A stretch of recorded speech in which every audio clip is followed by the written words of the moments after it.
Section 11.2, combinations. So today we're going to define a combination, solve problems using combinations, and understanding the difference between a permutation and a combination. So the definition of a combination is a selection of objects in which the order of the selection is not, okay? So for example, you as a grade 12 student wants to take all 3 sciences in your first semester of your grade 12 year and wants a spare in block 4. Well, how many different timetabling options are there? So if we talk about block 1, block 2, block 3, and block 4, right? So in block 4, this is always going to be a spare. This is standard. So what are possible? In block 1, you could take bio, chemistry, and then physics. That's one possible way your timetable could end up. Or you could take bio, physics, chem. That's another way. Or you could have chem in block 1, bio in block 2, and physics in block 3. Or you could take chem and then physics and then bio. That's another possibility. Or you could have physics in block 1, bio in block 2, chem in block 3, or physics, chem, and bio. So how many possible different timetabling options are there if you're going to have a spare in block 4? There are 6 different timetables. Okay, so this is a permutation. This is what we've been doing for the last 2 days. When he initially fills out his you fill out your registration, how many different ways are there to select the 3 science courses? Well, here I'm just checking off boxes. So there's an option, there's an option for chem, and there's an option for physics. Does the order in which I select all 3 of these sciences matter? No, I'm selecting them all. I want to take them all. There's only to select them. Why? Because the order in which I select them doesn't matter. What changes is that the time be different. So as a timetabling, there's 6 different options, but there's really only one option you're going to select to actually take the courses. Okay, so in late spring, he finds out he only needs any 2 sciences to apply for post-secondary. So how many combinations of sciences are there? So now I'm only going to take 2 of these. So I'm either going to take bio and chem. Doesn't matter the order, so I don't care about the order I have them on my timetable. So I can take these together. I can take chem and physics together. So that's another option. Or I can take bio and physics. So the order in which I get doesn't matter. It's just the combination that I'm getting them in. So I can take these 2 together, these 2 together, these 2 together. So how many combinations are there? There's 3. Okay, so these 2 questions deal with a combination, or combinations, where the order in which I'm combining these things doesn't matter, whereas this question, where the order in which I have matters. Okay, so that's the biggest difference between permutations and combinations. Is permutations, the order matters of how you're and it's like arrangements, whereas combinations, there's not. So quite often with permutations, we'd always draw out these spaces and use fundamental counting principle, whereas combinations, we're always going to use this combination formula and really just NCR. So the number of combinations n items taken r at a time. So again, n has to be greater than 1. And r has to be greater than or equal to 1. Okay. So it's similar to permutations, but an extra part of the formula is we're going to multiply the denominator by this r factorial to remove all these different arranging areas that we just end up with. All right. So for example, this first 2 questions we're just using our combination formula to simplify. So if we're asked to simplify the following expression, n combination 5 would be n factorial. So the formula for this would be n factorial divided by n minus 5 factorial times 5 factorial. And then I want to divide this all by n minus 1 factorial over n minus 1 minus 3 factorial times 3 factorial. So technically we are going to break this down, simplify, look for things that can cancel to get a simplified expression. So first thing we're going to do is we're taking a fraction divided by a fraction, so I'm going to change this to a multiplication statement.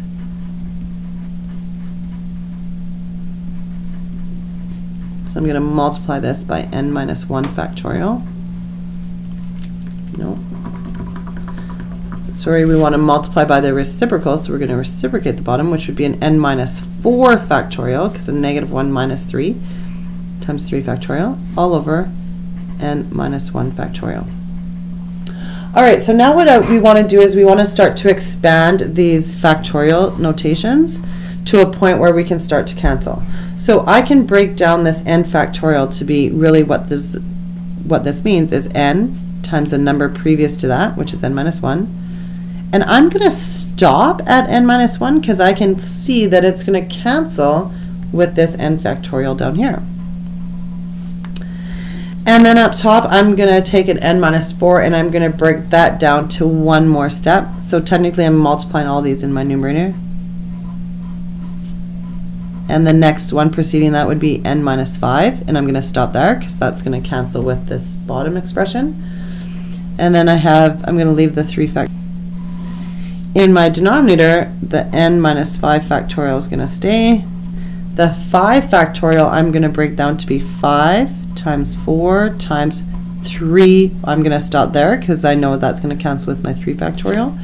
And then I have this n minus 1 factorial. So what I can start to do is cancel. So this n minus 1 factorial is going to cancel with all of this. N minus 5 factorial is going to cancel with this. And my 3 factorial is going to cancel with this. So what I'm left with is an n times n minus 4 all over 5 times 4, which is 20. So this would be my simplified expression. Okay, similarly to example 2, in this case we're actually asked to solve for n. So if I expanded n combination 2, this would be 2 times n factorial over n minus 2 factorial times 2 factorial equals, this would be n plus 1 factorial times n plus 1 minus 3 factorial times 3 factorial. So we're going to start to expand through to simplify again. So this would be, I'm going to expand this down, so it would be n times n minus 1 times n minus 2. So at this point I'm going to stop because I can see it's going to cancel with my denominator. Here I'd have an n plus 1. The number previous to that would be n minus 1, n minus 2, and I'm going to stop there because I know this is going to cancel with this once I simplify. Okay, so then I'm going to start to cancel within my 2 fractions. So this cancels with this. 2 is technically the same as 2 factorial because this means 2 times 1, so those will cancel. And then here, these will cancel. So now what I'm left with is a n times n minus 1 on my left, n plus 1 times n minus 1 all over 3 factorial. Which really equates to 6. So I'm going to cross multiply my 3 factorial.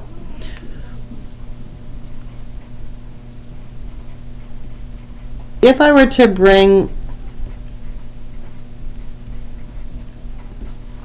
these two values to this side or vice versa by dividing, technically these are just going to end up canceling each other out. So what I'm left with is I'm left with 3 times 2 times 1, 3 factorial, which is 6, equals n plus 1. Whoops. I don't know why I thought of 7. Subtract 1 from both sides, and we get an n value of 5. Okay, so that is how you break down and solve these types of equations. All right, moving on. During a Pee Wee hockey tryouts, all the players met on the ice after the last practice and shook hands with each other. How many players were on the ice if there were 300 handshakes? So if you think about 300 handshakes is the total of combinations, how many take to create a handshake or to make a handshake? So you need a combination of two people to make a handshake. So I'm going to say N, we're players, that's what I'm trying to solve for. Combination, right? Because it does, the order in which we shake hands doesn't matter, right? We just want to shake hands. Once you've shaken hands with one player, you're done, right? So I'm going to go N. 2 is the number of players that I need to take to shake hands, and I'm going to make this equal to 300. So now algebraically, using our combination formula, this would become N factorial over N minus 2 factorial times 3 factorial equals 300. So if I broke this down, this times N minus 1 times N minus 2 factorial, I'm going to stop there because I know it's going to cancel with my denominator. 3 factorial is technically 6. Oh, sorry, this should be a 2, not a... So this is 2. All right, so these cancel. Now at the same time, I'm going to start to solve. So I'm going to cross multiply my 2 times my 300. At the same time, I'm going to run my n through my set of squared. Minus n equals 600. So I'm left with a quadratic equation. Make this equal to 0. Factor this. So factors of 600 that add to negative 1 would be n minus 25 and n plus 24. So the value is 5 and a negative 24. So again, and it can never be a negative number because it represents objects in this player. So how many players are on the ice would be 25 players. All right, so then finally getting into some combination type questions. The Athletic Council decides to form a subcommittee of 7 council members to look at how funds raised should be spent on sports activities in the school. There are 9 male and 6 female athletic counselors. The subcommittee must consist of exactly 3 females. So how many ways can we choose the females? So again, we're just putting people on a committee. The order in which they become on the committee doesn't matter. Right, if you're the first female chosen or the second or the third, that doesn't matter. So this is a combination question. So how many ways can the females be chosen? Well, there's 6 females to choose from. So I'm going to say 6 combination. And how many am I choosing? I need exactly 3. No more, no less. So 6 combination 3. And then on your calculator does that. So 6 math PRB to number 3, 6 combination 3 would be 20 ways. So there's just 20 ways to select 3 out of the 6 females. How many ways can the males be chosen? Well, there is a total of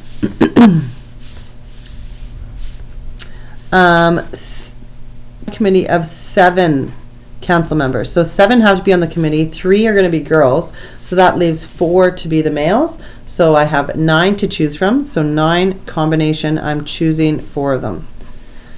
Type that into your calculator, 9 combination 4, we get 126 ways.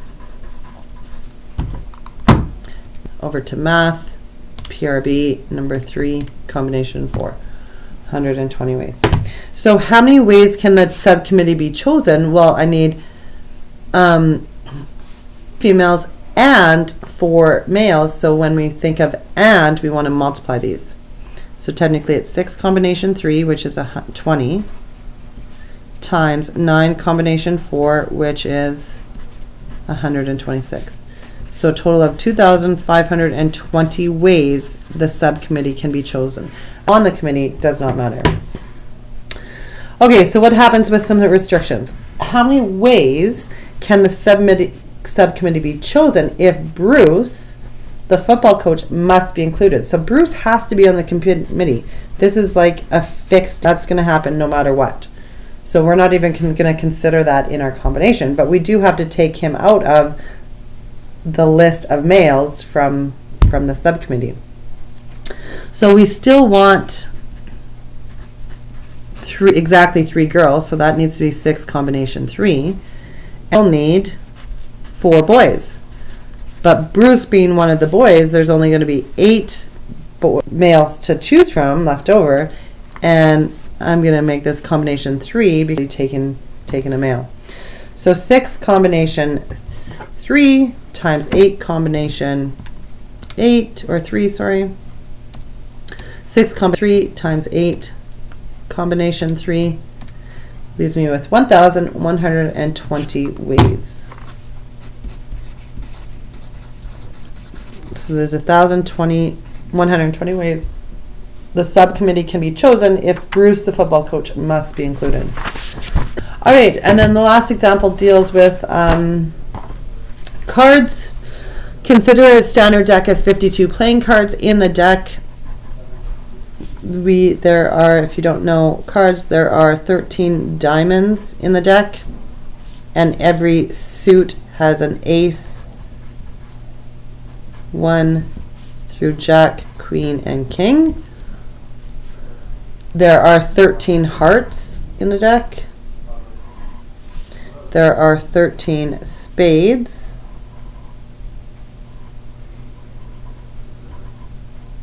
And there are 13 clubs.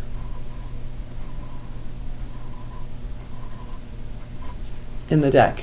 That's kind of a bad drawing. Which makes up 52 total cards.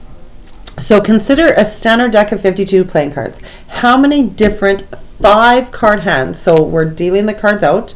Each person gets 5 cards.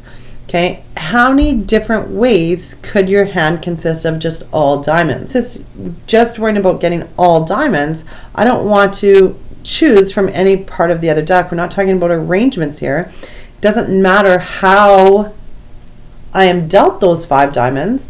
Technically, how many diamonds are there to choose from? There are 13 diamonds in the deck. Combination, how many cards am I getting? 5. And that's it. It would just be 13 combinations, which equates to 1,287 hands. So how many different ways could you end up with just all diamonds? 1,287 ways. Okay? And here we don't talk about probability at all with permutations and combinations. So we're not talking about the chances of getting all diamonds. We're just talking about how many hands are possible. Okay? All right, question B. What if we wanted, how many hands are possible if we got 4 black cards in a hand and just 1 red card? So how many black cards are there to choose from? Well, there's spades and clubs, which is 26. I am choosing 4 of those cards to be black. So 26 combination 4. So those are my black cards. And 1 red card. So I'm going to multiply. I'm going to take 26 red combination 1. And that equates to 388,700 different combinations.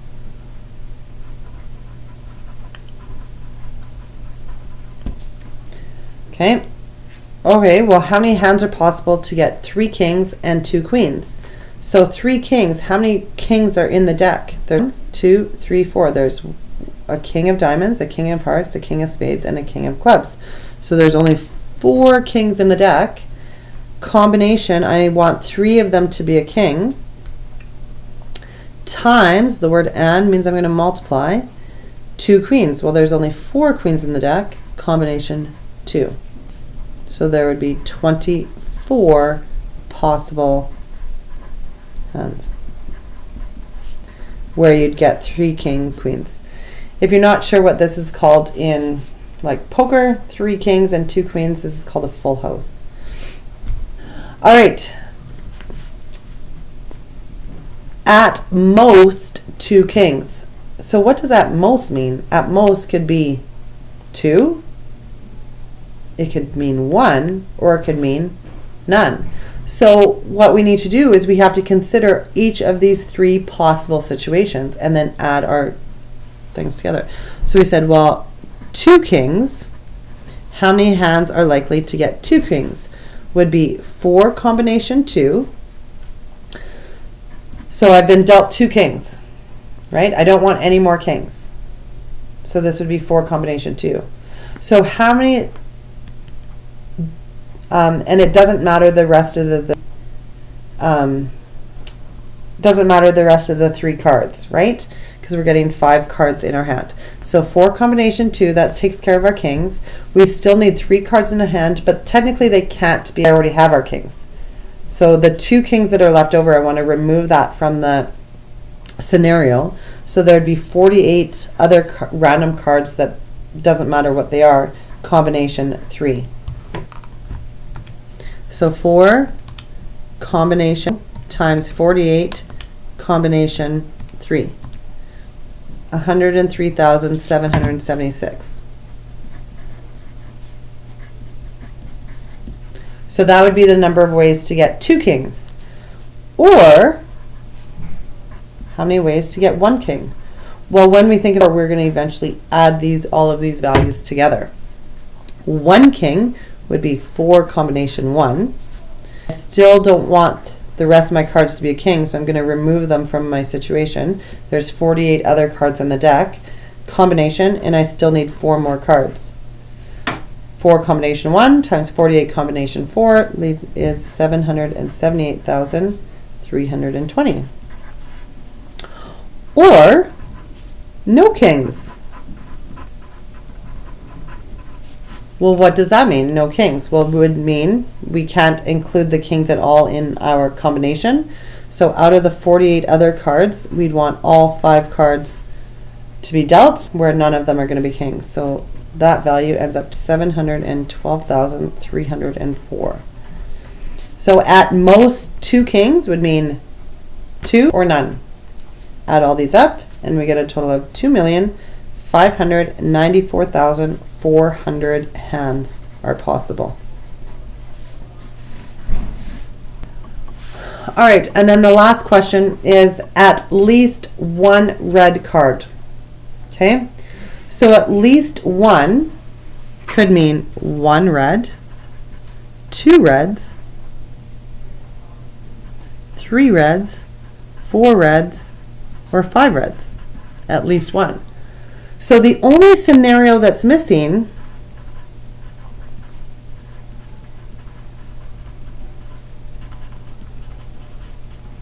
is no red. 0 red cards.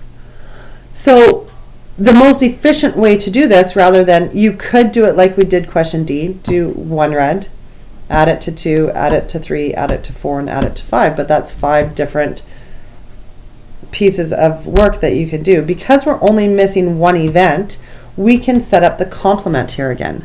So the complement would mean the total combinations with no restrictions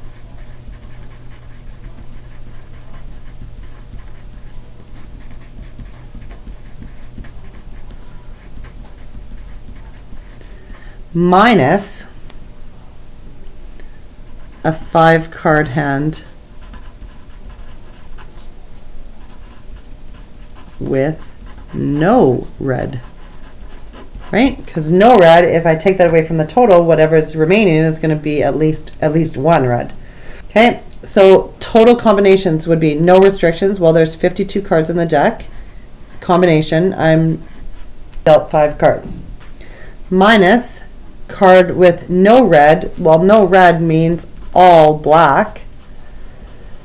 How many black cards are in the deck? Well, there's 26, combination 5. So when we subtract these two values, we get 2,533,180 possible hands with at least 1 red card. To think of like poker hands and things like that, it's going to be very rare. It doesn't happen very often where you end up with like all black cards or all red cards, right? Because because there's 2,533,180 hands out there that where you're going to end up with at least one red. All right, and that is the end of combinations.